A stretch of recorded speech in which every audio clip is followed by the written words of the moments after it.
జోగి రమేష్ రాజకీయాలలో పరిచయం అక్కర్లేని పేరు. ఆయన ఎమ్మెల్యేగా గెలిస్తే ఆ పార్టీ అధికారంలోకి వస్తుందనే టాక్ కూడా ఉంది. 2009, 2019 ఎన్నికల్లో అధికార పార్టీ ఎమ్మెల్యేగా, మంత్రిగా ఆయన హవా చూపించారు. అధినేత జగన్కి నమ్మిన బంటుగా ఉన్న జోగి రమేష్ తన వాగ్దాటితో ప్రత్యర్థులపై విరుచుకుపడడంలో ఆయనకు ఆయనే సాటి. వైసీపీలో ఫైర్ బ్రాండ్గా ఉన్న జోగి రమేష్పై బీఆర్కే న్యూస్ స్పెషల్ స్టోరీ.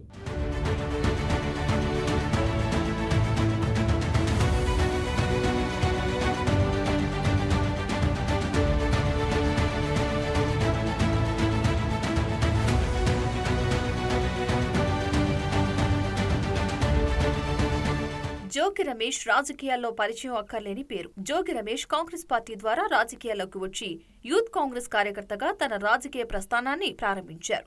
ఆయన కృష్ణా జిల్లా యూత్ కాంగ్రెస్ అధ్యక్షుడిగా, రైల్వే బోర్డు సభ్యుడిగా, ఆర్టీసీ జోనల్ చైర్మన్ గా పార్టీలో వివిధ హోదాల్లో పనిచేశారు. 2009 ఎన్నికల్లో పెడన నుంచి పోటీ చేసి టీడీపీ అభ్యర్థి కాగిత వెంకట్రావుపై 1192 ఓట్ల మెజార్టీతో గెలిచి తొలిసారి ఎమ్మెల్యేగా అసెంబ్లీలో అడుగుపెట్టారు. అనంతరం కాంగ్రెస్ ను వీడి వైసీపీలో చేరిన జోగి రమేష్ 2014 ఎన్నికల్లో మైలవరం నుంచి పోటీ చేసి ఓటమి చవిచూశారు. 2019 ఎన్నికల్లో పెడన నుంచి రెండోసారి విజయం సాధించి జగన్ కేబినెట్ లో మంత్రిగా పనిచేశారు.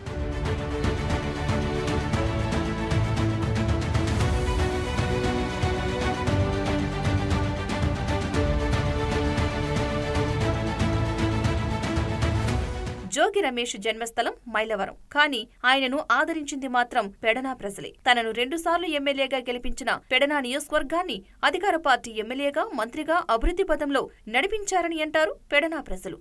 రాజకీయాల్లో జోగి రమేష్ కి ఓ ప్రత్యేకత ఉంది. జోగి రమేష్ గెలిస్తే ఆ పార్టీ అధికారంలోకి వస్తుంది. ఆయన ఓడిపోతే పార్టీ ఓడిపోతుంది.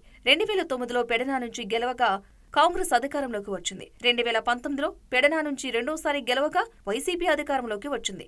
దీనితో జోగి రమేష్ గెలిచిన ప్రతిసారి అధికార పార్టీ ఎమ్మెల్యేగా ఆయన హవా కొనసాగించారు.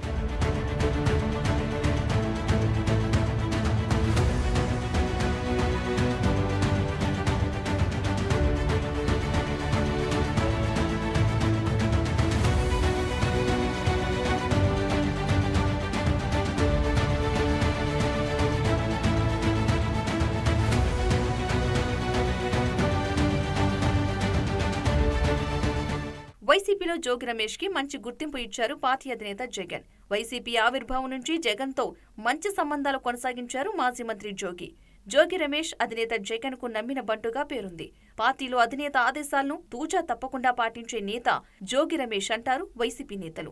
అందుకే జోగి రమేష్ పై జగన్ కి ప్రత్యేక అభిమానం ఉంటుందని ఆయన అనుచరులు అంటారు. ఉమ్మడి కృష్ణా జిల్లాలో జోగి రమేష్ కంటే పార్టీలో సీనియర్ నేతలే ఉన్నా జగన్ మాత్రం జోగి రమేష్ కే మంత్రి పదవి కట్టబెట్టారు. 2024 ఎన్నికల్లో పెడన నుంచి ఉప్పల రమేష్ ని వైసీపీ బరిలో నిలపగా మంత్రిగా ఉన్న జోగి రమేష్ కి టికెట్ లేదని అప్పట్లో జోరుగా ప్రచారం జరిగింది. కానీ అధినేత అండదండలు పుష్కలంగా ఉండటంతో పెనమలూరు టికెట్ ను కేటాయించింది వైసీపీ అధిష్టానం. ప్రస్తుతం పెనమలూరు వైసీపీ సమన్వయకర్తగా నియోజకవర్గంలో పార్టీ బలోపేతంపై దృష్టి పెట్టారంటున్నారు పార్టీ శ్రేణులు. మరి పెనమలూరులోనే కొనసాగుతారో తిరిగి పెడనకే పయనమవుతారో చూడాలి.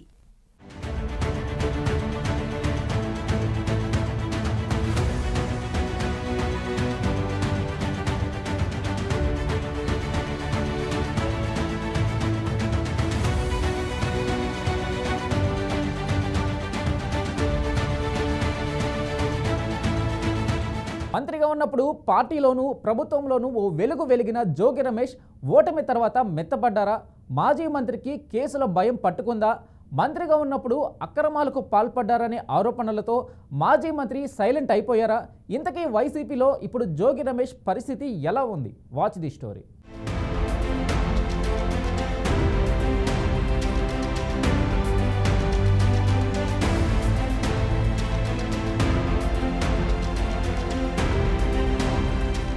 పార్టీలో యాక్టివ్ గా ఉన్న జోగి రమేష్ అవినీతిలో కూడా ముందు వరుసలో ఉంటారని అంటున్నారు కూటమి నేతలు. మంత్రిగా ఉన్న సమయంలో అధికారాన్ని అడ్డుపెట్టుకుని అక్రమాలకు పాల్పడ్డారని ఆరోపణలు చాలానే ఉన్నాయి. వైసీపీ అధికారంలో ఉన్న సమయంలో చంద్రబాబు ఇంటిపై దాడి ఘటనలో జోగి రమేష్ పై కేసు నమోదు చేశారు. దీనితో పోలీసుల విచారణకు హాజరయ్యారు మాజీ మంత్రి. ఇదిలా ఉంటే జోగి కుమారుడిపై కూడా అగ్రిగోల్డ్ భూముల విషయంలో కేసు నమోదైంది. దీంతో కొంతకాలంగా జోగి రమేష్ ని కేసులు వెంటాడడం రాజకీయ వర్గాల్లో చర్చనీయాంశంగా మారింది. దీనితో పార్టీ వ్యవహారాలకు జోగి రమేష్ అంటీ ముట్టినట్లుగా ఉంటున్నారని నియోజకవర్గంలో టాక్ నడుస్తుంది.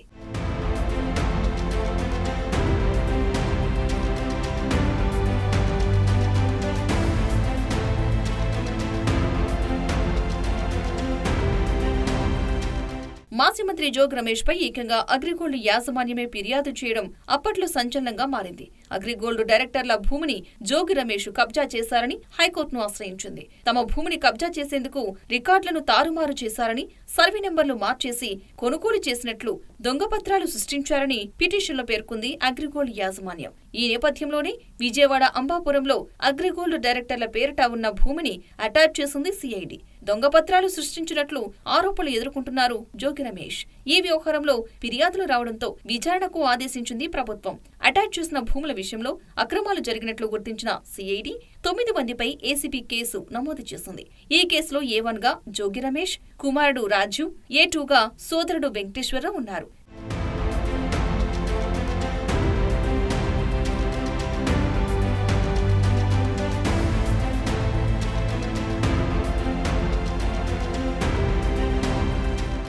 జోగి రమేష్ సొంత నియోజకవర్గం మైలవరం. మంత్రి అయిన తర్వాత మైలవరం నియోజకవర్గంలో గ్రావెల్ తవ్వకాలపై జోగి అనుచరులు అడ్డుగోలుగా గ్రావెల్ తవ్వకాలు జరిపి కోట్లు సంపాదించారని ఆరోపణలు ఉన్నాయి. జోగి రమేష్ మంత్రి అయిన తర్వాత కేవలం ఏడాది కాలంలోనే గ్రావెల్ తవ్వకాల ద్వారా సుమారు 50 కోట్లు ఆర్జించారని విపక్షాలు ఆరోపిస్తున్నాయి. పెడన మండలం నడుపూరు కొత్తపల్లి రోడ్డుకు 52 కోట్లు విడుదలైన జోగి రమేష్ అనుచరులు తమకు ₹1 ఇచ్చి పనులు ప్రారంభించారని, లేదంటే పనులకు ఆటంకం కలిగిస్తామని కాంట్రాక్టర్ను బెదిరించారని, దీనితో కాంట్రాక్టర్ వెళ్లిపోయారనే విమర్శలు ఉన్నాయి. వైసీపీ హయాంలో జోగి రమేష్ ఆయన అనుచరులు అధికారాన్ని అడ్డుపెట్టుకుని అక్రమాలకు పాల్పడ్డారని కూటమి నేతలు గట్టిగానే విమర్శలు గుప్పిస్తున్నారు. మరి ముందు ముందు జోగి రమేష్ రాజకీయ భవిష్యత్ ఎలా ఉంటుందో చూడాలి.